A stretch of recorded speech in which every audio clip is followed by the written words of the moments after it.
Naghahanda ng lunch si Amira nang dumating si Chloe kasama ang ina nitong si Ninang Myla kung tawagin ni Caleb. Diretso kaagad ang mga ito sa kusina kung saan andun siya. Sinipat siya na matandang babae mula ulo hanggang paa, saka bahagyang napaismit at nilinga ang tingin sa buong kapaligiran. Ang tamad-tamad mo naman, ni hindi ka man lang naglilinis ng bahay, sabi nito sa kanya, saka muling napaismit. Hindi ka na nahiya sa asawa mo? Ang sipag-sipag magtrabaho pagkatapos nakahilata ka lang? Naku, Mommy, sinabi mo pa. Feeling prinsesa nga ang babaeng yan dito eh. Nagre-reklamo nga si Caleb sa akin. Sabi naman ni Chloe, bukod sa tanghali na raw gumising ang babaeng yan, masyado pang pakailamera. Super assuming. Lahat raw ng gamit niya, gustong pakailaman. Umaandar na naman sigurong kakatehan ng kamay. Napakagatlabi siya. Gusto na niyang patulan ng mga ito, ngunit alam niyang siya na naman na mapapagalitan ni Caleb kapag sinagot niya ang mga ito, lalo na ang Ninang Myla nito. Alam niyang para na ring isang ina ang turing ni Caleb sa babaeng ito, kaya dapat rin niya itong irespeto. Wala siyang nagawa kundi ang magpasensya na lamang. Lumapit ang matandang babae sa kanya, tinikman ang niluluto niya, saka parang nandidiring iniluwa ito sa mismong niluluto niya. Pweh, anong lasa yung nilulutong mo? Balak mo yatang pakainin ng lasang pagkain baboy si Caleb? Sigaw nito sa kanya. Nagulat siya sa inasal nito. Paano pa makakain ng niluto niya kung dinuruan na ng babaeng ito? Mangiyak-ngiyak na napatingin siya rito. Kuyom niya ang kanyang palad sa labis na pagtitimpi. Ano? Lalaban ka sa mommy ko, ha? Dinig niyang sabi ni Chloe. Hindi. Pero kung gusto niyong irespeto ko kayo, matuto rin kayo ng salitang respeto. Sabi niya sa mga ito. Bigla na lamang siyang sinabunutan ng ina ni Chloe. Lumalaban ka pa talaga ha? Sabi nito at sinampal siya sa magkabilang pisngi. Parang hindi pa nakontento na manood lang si Chloe. Ilang beses rin siya nitong pinagsasampal. Napikon na siya kung kaya't hinila niya ang buhok ng mag-ina. Sakto naman dumating si Caleb. Kitang-kita nito ang ginagawa niya. Amira! Galit na sigaw ng lalaki sa kanya. Napilitan siyang bitawan ng mag-ina. Caleb, sumusobra na ng babaeng yan! Parang batang nagsusumbong na sabi ni Chloe. Lumapit ito sa lalaki, sumandal sa dibdib nito. Pati si mommy nilalabanan niya. Napakawalang modo. Akalain mong bigla na lang sinabunutan si mommy dahil ang pinagsabihan siya ni mommy na ayusin niya ang pagluluto niya? Hindi ako makapaniwalang ganyang klaseng babaeng iaakyat mo sa pamamahay mo, Caleb. Galit na sabi ng matandang babae. Para ng isang tunay na inang turing ko kay Ninang Myla.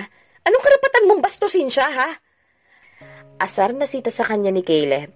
Magpapaliwanag pa sana siya, ngunit nakita niyang matalim na tingin ipinukol sa kanya ng dalawang babae. Alam niyang kahit anong tanggol niya sa sarili, ang mga ito pa rin ang paniniwalaan ni Caleb. Lalo pat nahuli siya nitong sinasabunutan na mag-ina. Inakbayan ni Caleb ang dalawa palabas ng kusina. Naiwan siyang nakatingin sa naluto niyang pagkain na dinuruan ng matandang babae. Umiiyak na itinapon na lamang niya yun sa basurahan. Bakit ba kailangan mo pang pahirapan ng sarili mo ha, Caleb? Bakit kailangan pang ganito? Hiwalayan mo na lamang ang babaeng yun? Madali naman ang paghigantihan ng buong angka nila kung gugustuhin mo. Makapangyarihan ka na. Kung gugustuhin mo, isang utos mo lang, maglalaho ang buong pamilya na dito sa mundo. Sabi ng Ninang Myla niya, habang sakay sila ng kanyang limousine na minamaneho ni Mang Roy. Hindi siya kumibo. Ang gusto niya unti-unting magdusa mga ito. Gusto niyang makitang nabubulok sa bilangguan ng kanyang mga kalaban. Alam niyang mas mahirap ang ganon. Yung buhay ka nga. Ngunit unti-unti ka namang naghihirap sa loob ng bilangguan at walang magawa ang iyong pamilya para tulungan ka. Don't tell me nag-enjoy ka na kasama ang babaeng yun. Tanong naman ni Chloe sa kanya. Ramdam niya ang selos sa tono ng pananalita nito, ngunit hindi niya lamang iyon pinansin. Wala siyang dapat ika-guilty dahil kahit kailan naman, hindi niya pinangakuan ng kahit na ano si Chloe. Malinaw rin dito na palabas lang ang lahat ng pinapakita nila kay Amira. Noon pa mang magtapat ng damdamin sa kanya si Chloe, tinapat na rin niya ito na parang kapatid lang ang turing niya rito. No more, no less. Wala sa bokabularyo niya ang salitang pag-ibig. Maya-maya, tumunog ang kanyang phone. Nakita niya sa screen ang pangalan ni Karina. Biglang napasimangot si Chloe. May communication pa pala kayo ng babaeng yan. Asar na tanong niya dito. Hindi ba matagal na siyang nakipag-break sa'yo? Bakit kinukulit ka na naman ng babaeng yan? At bago pa niya masagot ang tawag ni Karina, hinablot na ni Chloe sa kanyang phone, sinagot iyon. Damn you, Karina! Please stop calling Caleb, okay? Sigaw nito na nasa kabilang linya ng telepono. Chloe! Tinignan niya na masama ang dalaga. Don't tell me matapos ang ginawa niya sa'yo, makikipagbalikan ka na naman sa kanya, ha? Singhal nito. Si Karina Cordova, anak ng business partner niya. Ang mga negosyo ng pamilya nito ay nakabase sa Hong Kong at Malaysia. First girlfriend niya si Karina. 17 years old pa lamang siya nang maging kasintahan niya ito at nag-uumpisa pa lamang siyang pamahalaan ng mga negosyo. That time, hindi niya ito mabigyan ng sapat na oras dahil priority niya ang magpayaman. 3 years rin ang tinagal ng kanilang relasyon. Wala siyang itinago kay Karina. Alam nito ang lahat-lahat sa kanya at tinanggap nito iyon ng walang tanong-tanong. Hindi lang girlfriend ang turingan nila sa isa't isa. He considered her as her best friend. Kaya sobra siyang nasaktan nang wakasan nito ang relasyon nila dahil raw hindi niya ito mabigyan ng sapat na oras. Ilang beses siyang nagmakaawa dito pero nakahanap na ito ng lalaking makakapagbigay ng mga kakulangan niya. Pagkatapos ng breakup, halos gabi-gabi yata siyang nag-iinom. Saksi si Chloe sa heartaches na pinagdaanan niya. He was so heartbroken. 1 taon rin halos bago siya naka-move on at matanggap na talagang break na sila. Pagkatapos ni Karina, wala na siyang ibang naging seryosong karelasyon. Nakalimutan na nga ba niya ito? Hindi niya tiyak. Ang alam niya na nadabik siyang muli itong makita. Inayos niya ang kanyang suot na polo shirt. Pati na rin ang kanyang buhok. Talagang nagpagupit pa siya para sa muli nilang pagkikitang ito ni Karina. Paglabas niya ng kwarto, inabutan niya si Amira na nagpupunas ng sahig. Bahagya siyang natigilan na makita ang ayos nito. Naka-white shirt lang ito at maong na shorts. Pero ang sexy-sexy nitong tignan, lalo pat may kaunting pawis ito sa noo. Napalunok siya saka mabilis na iwanak siya naglalaro sa kanyang isipan. Gagabihin ako ng uwi, sabi niya rito, saka mabilis nang lumabas ng bahay. Natigilan si Amira. Sa kauna-unahang pagkakataon, simula nang ikasal sila ni Caleb, ngayon lamang ito nagpaalam sa kanya nang umalis ito ng bahay. Parang gusto niyang mapaiyak sa sobrang tuwa. Excited na tumayo siya, sinundan nito sa labas. Caleb! Nilingon siya nito. Istrikto ang mukha habang nakatingin sa kanya. What? May iritasyon sa tanong nito. Mag-iingat ka, tipid na sabi niya rito. Ngunit parang wala naman itong narinig. Sumakay na ito ng sasakyan nito kung saan naghihintay na si Manong Roy sa driver's seat. Hanggang sa makaalis ang sasakyan nito na natili siyang nakatayo doon. Ramdam niya ang pag-iinit ng kanyang mga mata. Hinding-hindi siya mawawalan ng pag-asa na isang araw, muling magbabalik ang pagmamahal nito sa kanya. Alam niya, tiyak niya, minsan sa buhay nito minahal siya nito ng tapat at hinding-hindi siya bibitaw hanggat hindi niya na ibabalik ang damdaming iyon ni Caleb para sa kanya. Kahit mahirapan pa siya, kahit magmukha pa siyang tanga, kahit hindi niya tiyak kung kailan muling darating ang sandaling yon.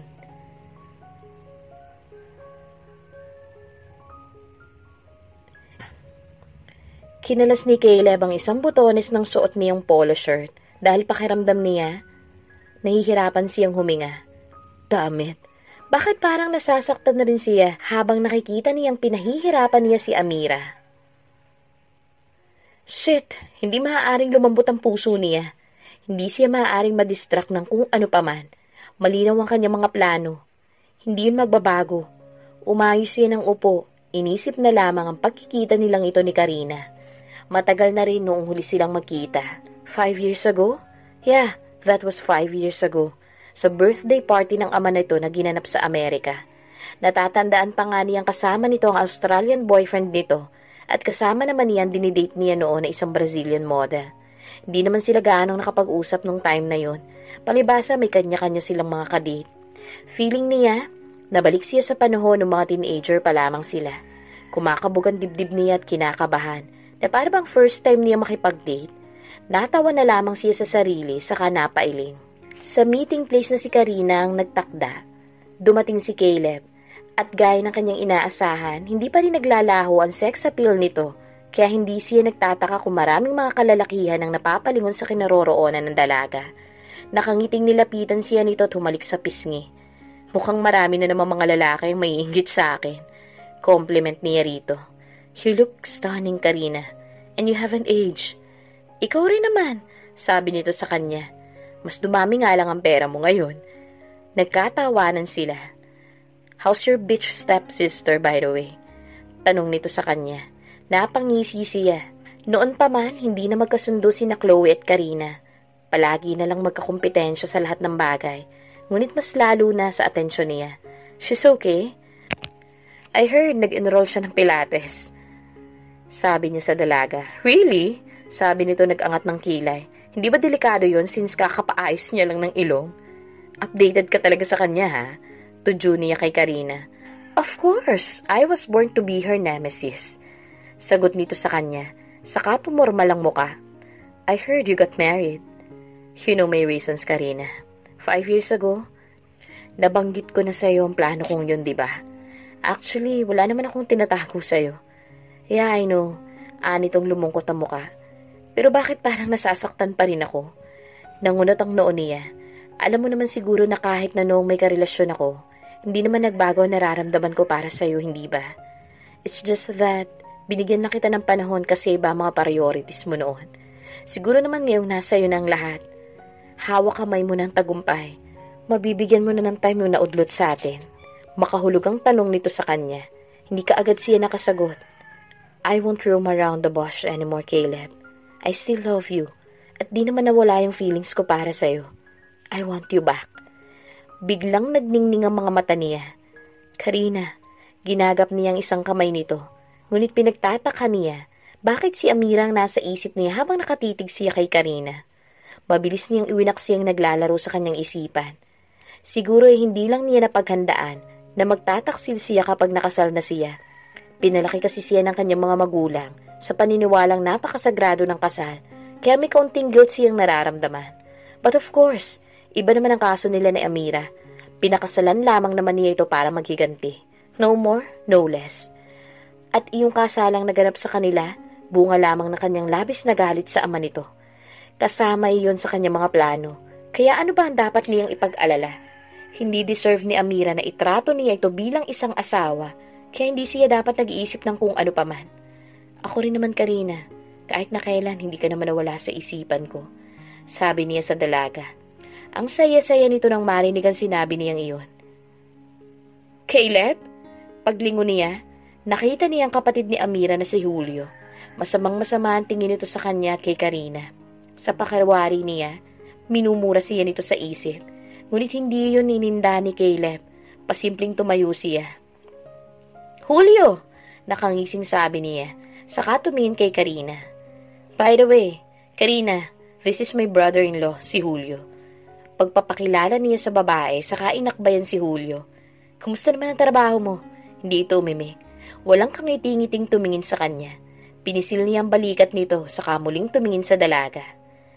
By the way, ang liit talaga ng mundo, no, Karina? Akalain mong kasal na kami ni Amira nang malaman kong isa pala sa mga kumpanya ko ang pinagtatrabahuhan nitong brother-in-law ko. Idiniin niya ang salitang kumpanya ko at alam niyang hindi tanga si Julio para hindi nito magets ang ibig niyang sabihin. Kumunot noon naman si Julio, hindi makapaniwala sa natuklasan.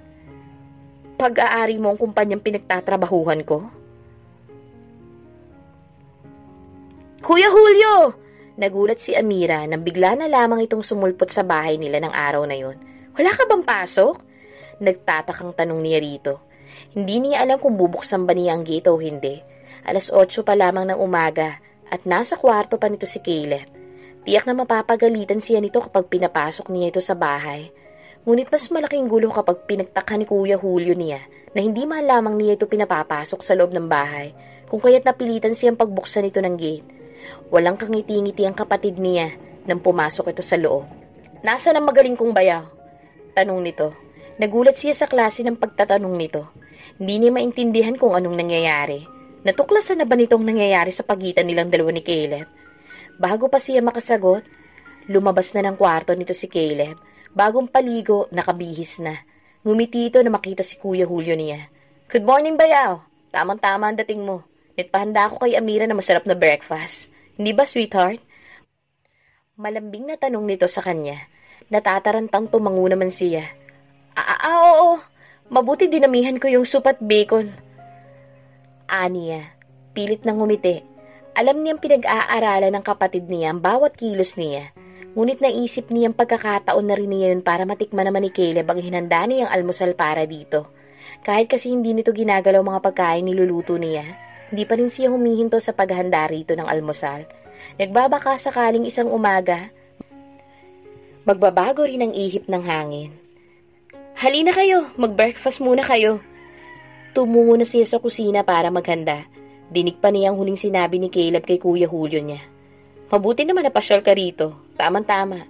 Papasyal ako sa opisina mo mamaya para sa board meeting. Alam mo ba napaplano na akong magtanggal ng ilan sa mga empleyado ko doon, ha? Kitang-kita ni Caleb ang takot sa mukha ni Julio nang sabihin niya rito na nagbabalak na siyang magtanggal ng ilan sa mga empleyado niya. Alam niyang kakapanganak lang ng asawa nito at since kulang sa buwan ng baby nito, nasa incubator pa yun at nangangailangan ng mahabang gamutan dahil blue baby rin ito. Kaya delikado kung tatanggalin niya si Julio sa trabaho. Lalo pa, mahirap humanap ng magandang trabaho at malaki yung sweldo sa panahon ngayon. Besides, kayang-kaya niyang harangin ang ibang kumpanyang pag-a-applyan nito kung gugustuhin niya. Inakbayan niya ang lalaki. But since mukha namang masipag ka at mapapagkatiwalaan, safe ka sa akin, bayaw. Tila nanunudyo pang sabi niya rito. May katuwaan sa kanyang mga mata habang nakatingin dito. Ganito pala ang pakiramdam kapag makapangyarihan ka. Kapag kaya mong kontrolin ang lahat ng bagay, mabuti na lamang nakinig siya sa kanyang ninong Samuel. Kaya mong paikutin sa iyong mga kamay ang lahat kapag marami kang pera at makapangyarihan ka. Tahimik na tahimik ang Kuya Julio niya habang kumakain sila ng almusal.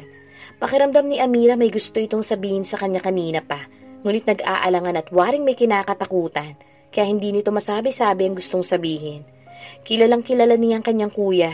Kapag nananahimik ito ng ganito, alam niyang may bumabagabag sa kalooban nito.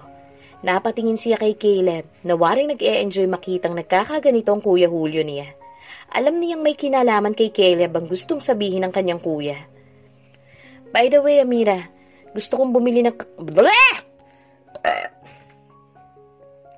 By the way, Amira, gusto kong bumili ka ng magagandang damit bukas. Gamitin mo ang credit card na kinuha ko para sa'yo. Isasama kita sa anniversary ng isa sa mga kumpanya namin ng mga business partners ko. Bukas, at gusto ko, ikaw ang maging pinakamaganda bukas ng gabi. Malambing ang tonong sabi ni Caleb saka bumaling sa Kuya Julio niya. You've met one of my business partners yesterday, Julio, right? Nangunot ang noo niya. Si Julio naman waring nagliwanag ang muka. Business partner mo ang babaeng yun? Bakit? Ano ba sa palagay mo? Napapatawang sagot ni Caleb, saka ginagap ang isang kamay niya at hinalikan. Mukhang pinagdudahan pa ako ng kapatid mo, ha? Na nambababae, sweetheart. Naiiling ang Kuya Julio niya, na waring nahimasmasan. Hindi naman sa ganon, kaya lang, hindi na nito na ituloy pang sasabihin. Never mind, pasensya ka na kung tamang hinala ako kahapon. I understand, bayaw. Tumatawang sagot ni Caleb. Naguguluhan siya sa kung ano man pinag-uusapan ng dalawa. Ngunit ano man yun, magaling umakting ang asawa niya. Kinuha ni Caleb ang credit card at pinatong sa mesa. Sweetheart, ito nga pala yung extension ng credit card ko. You can use this anytime. Sky's the limit, sweetheart. Huwag mong titipirin ang sarili mo, ha? Tinignan siya nito na para bang talagang nagmumula sa puso nito ang bawat sinasabi sa kanya. Napilitan na lamang siyang tumango. Magpaayos ka rin. Ipapasundo kita kay Mang Roy mamaya para makapamili ka ng susuotin mo. Sabi nito, tumayo na at nilingon ang kuya niya. I'll go ahead, bayaw. Magkita na lang tayo sa opisina mamaya. Tinapik pa nito ang isang balikat ng kapatid niya. At bahagyang pinisil pa na parang nagbibigay ng warning dito. Saka lumapit sa kanya at humalik sa pisngi niya. Bye, sweetheart. Malambing na sabi pa nito saka umalis na. Para siyang matatawa na maiiyak sa galing nitong umakting. Maski siya napapaniwala nito kapag naglalambing ito sa kanya. As if naman sweetheart nga talaga ang trato nito sa kanya. May gusto ka bang sabihin sa akin, Kuya Julio? Tanong niya sa kapatid nang makaalis na si Caleb. Tinignan siya nito saka napangiti. Sorry kung natawa na lamang ito saka hindi na itinuloy ang sasabihin. Nangunot ang noo niya. Kuya! Huminga ito ng malalim. I was just being stupid, Amira. Bakit nga ba di ko na-realize na natural lang na makipag-dinner ang isang negosyanteng kagaya ni Caleb sa mga babaeng kaibigan nito or business partners? Alam ko namang mahal na mahal ka niya, hindi ba? Umiwas siya ng tingin. Humigop siya sa kape para makaiwas siya sa mapanuring mga mata nito. Nang ibaba niya ang tasa, napailing siya. Siyempre naman kuya, nakita mo naman kung gaano kabuting asawa si Caleb, di ba? Ramdam ko naman na mahal niya ako. Muntik pa siyang mabulunan ng bigkasi ng huling salita. Huminga siya ng malalim saka muling nagsalita. Alam ko na masayang-masaya ako para sa inyo, Amira. At least, swerte ka sa asawa mo. Nakikita ko naman kung paano kanya alagaan at ipagmalaki.